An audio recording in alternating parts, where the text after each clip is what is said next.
Fais les francs belges. Allez, t'insistes.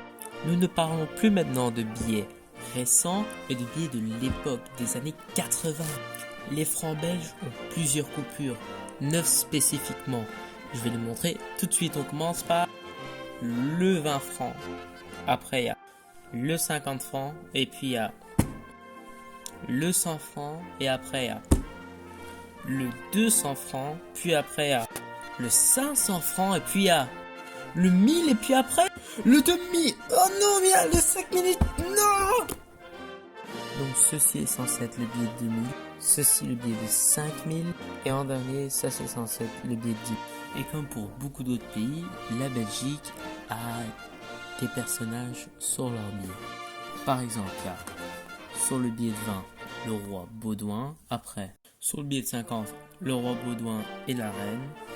Après, sur le billet de 100, il y a le peintre James Ensor. Après, sur le billet de 200, il y a Adolphe Sax. Puis sur le billet de 500, il y a le fameux peintre René Magritte. Sur le billet de 1000, il y a André Ernest Modeste. Ah, j'aime bien le nom. Sur le billet de 2000, il y a Victor Horta. Sur le billet de 5000, il y a Theodore Chazelle.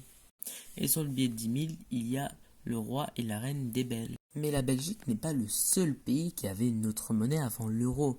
Il y a aussi le franc français ou le franc luxembourgeois.